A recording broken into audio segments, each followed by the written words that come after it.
Wow. What a game. Again, unbelievable result. Texas was amazing today.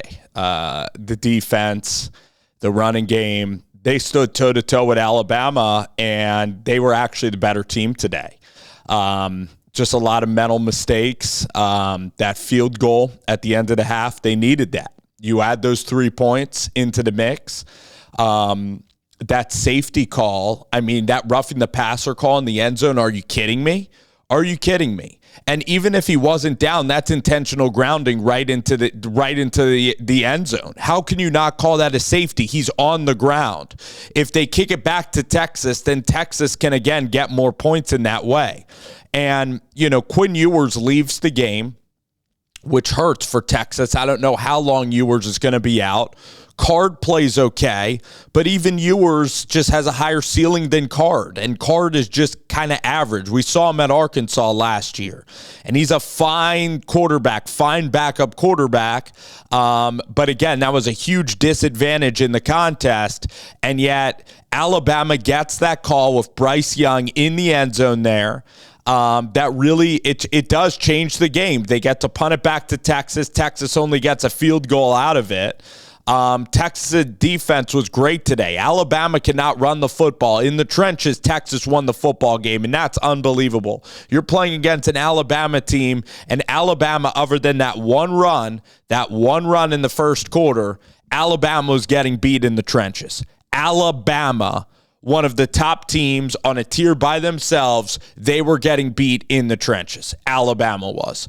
And you look at Alabama, even how they played Arkansas last year, that game was kind of dicey on defense. Of course, the A&M game, but then at Auburn, they were on the ropes again. That was just like the Iron Bowl, except for the fact that with Alabama, this was one of their first games of the year. They don't have Jamison Williams, who's a game-changing player at wide receiver. They are a passing team with Bryce Young. They don't run the ball anymore. They're not dominant like they were with Mac Jones, Devontae Smith. They're not. This team does not have Devontae Smith. They do not have Jalen Waddle or Jerry Jeudy, okay? And they definitely don't run the ball physically. Georgia is a much more physical team. Georgia looks like a much better team. Georgia and even Ohio State, I would rank them over Alabama.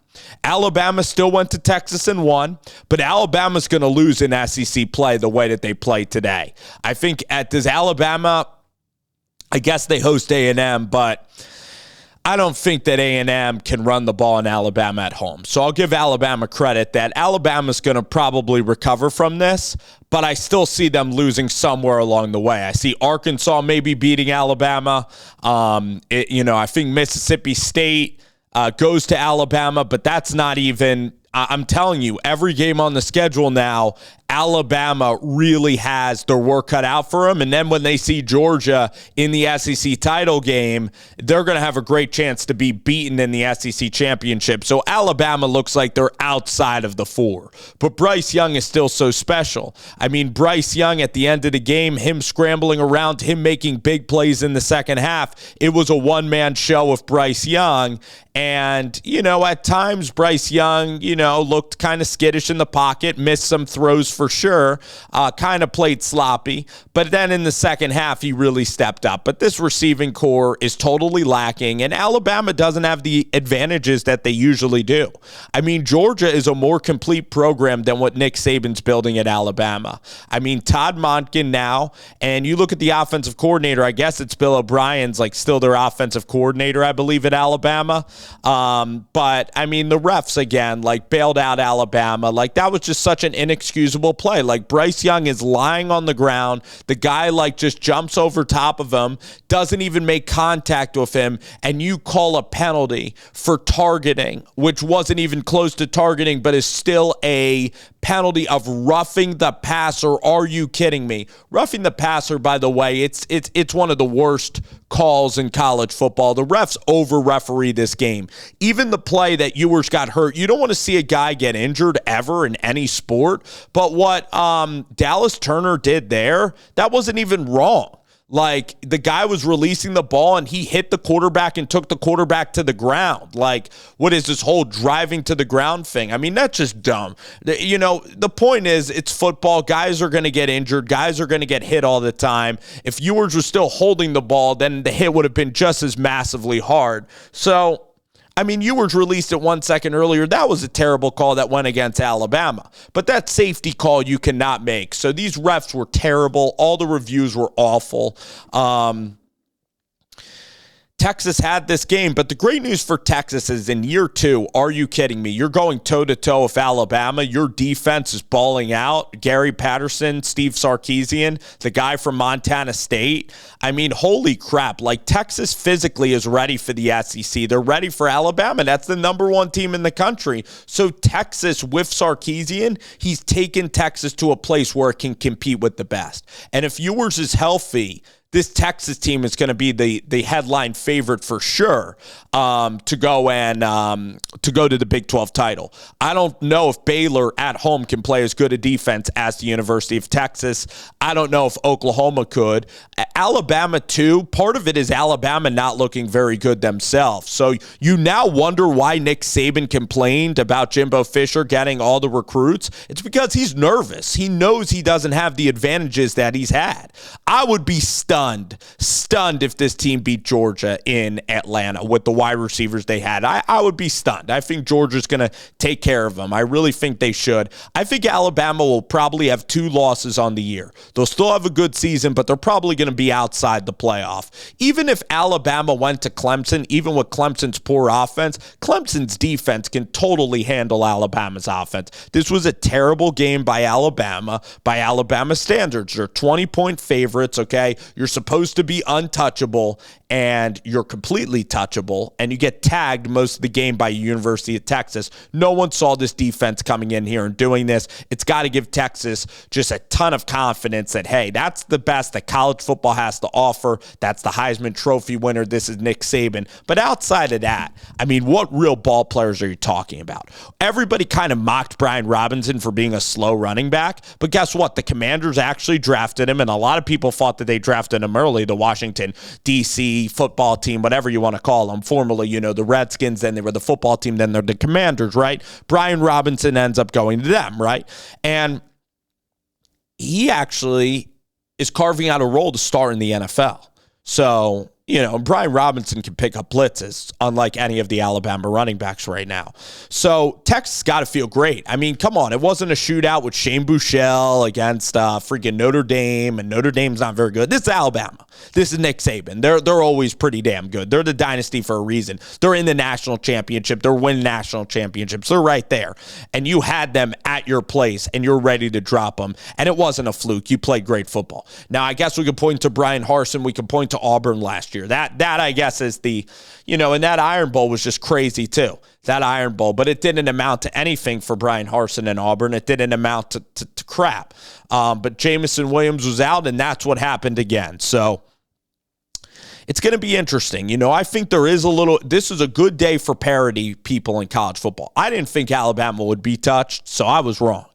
I thought Georgia, Alabama, Ohio State would not be touched. I thought like the game would look like Oregon, Georgia.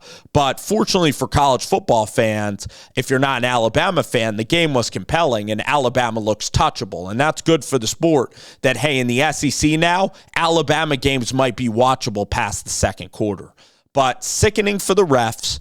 Alabama has a lot of weaknesses on this team. Their secondary doesn't even look that great. I mean, when we're talking Alabama, we hold them to a standard that is the top standard in all of sports, and they are not meeting that standard right now. And for the University of Texas, this can give you confidence. But if Ewers is hurt, then they're going to be a middle-tier Big 12 team, probably win 8 or 9 games. If Ewers is back, and Ewers is not that mobile either. But Ewers has a chance to be a pretty solid quarterback for the University of Texas. Pretty solid. I'll never see him being a star, but he looks to be a good quarterback at the college level. He really does. So, that's how I look at it, right? I see Texas as being a pretty good team if they can bounce back. They definitely look like they have potential to go to Dallas this year, like Sark was saying. And they played physical Texas football. You got to feel proud of your team. On that 4th and 10, by the way, I'm going to get flack for it. I'll say it honestly. When that kicker missed a 23-yard field goal, even though Sark knows that maybe this kicker is pretty good, and in fairness, he made the field goal, I would have still went for it on 4th and 10 because Alabama had one timeout left and it was 1 minute and 20 seconds. So if you pick up 10 yards, you either can go for an 11-yard play, like an 11-yard conversion on 4th down, or you can decide to try to make a really long field goal, which your odds of that, the kicker making that kick, I honestly thought were 50-50 odds to begin with. Then combined with stopping Bryce Young that has found his rhythm in the second half as your defense was gassed, I would have went for it. I know that nobody's supposed to go for it on 4th and 11, and maybe Sark would have taken flack for it, but I'm sure Alabama fans, when the kicker was lining up, it's either A, he misses, or if he makes it, how many Texas fans really think you're stopping Bryce Young in a 2-minute drill? You go for the 11 yards, you bleed out the clock, you're setting yourself up with a 30-yarder right in the middle to win. That's going to be the final play of the game. Or you could try to even run it with Bijan a little bit, get him to use some clock, and maybe Bijan eventually can house it with like 20 seconds. I don't even know. Maybe you just kneel it and kick it so Bryce Young never touches it, because that's how great Bryce Young is. So credit to Bryce Young. Alabama wins. I think that they have deficiencies with wide receiver, with defense. I don't think they're that good overall. I think that, listen, you have Anderson, you have Turner. They're okay. But I don't think it's a complete defense. And I believe, too, that Alabama's offense is a mess. And their O-line, they play with no physicality. And they got bullied today by Texas. And they are lucky. They are fortunate to escape. If that kicker makes a 23-yarder, which is outside of Alabama's control, they lose. And if the ref doesn't help them out, there's a high likelihood they lost. They were outplayed today. And guess what? Guess what? The starting quarterback was out. Okay, which made matters even easier against Texas today. And Texas was still right there. So what will we learn from this game? We'll learn a lot if Alabama doesn't make the college football playoff. We'll learn a lot if they don't make it. Because I would, after watching that, I don't believe they're going to make the playoff anymore. I think somebody from the SEC West is beating Bama. And then I think Georgia's going to be the only team from the SEC in the championship. All right. And then I think you have Ohio State, and you probably have Clemson, who plays in a terrible ACC. All right. And then you're going to have maybe your Pac-12, maybe a Pac-12 team. That goes one loss. You're not putting a 2-loss Alabama team that played like that against a backup quarterback today. They should be demoted in the rankings. Okay. It's this year. It's not classic Nick Saban. This wasn't the Iron Bowl at the end of last year where they were damn near undefeated, and then they still had to beat Georgia to win. We still remember talking about that Alabama team struggling in the regular season. So it's unbelievable for college football. I'm jacked up. I wanted Texas, I think, to win the game. I really did. And we'll see about Alabama. Can they keep proving me wrong? Because I don't think they're a playoff team after today.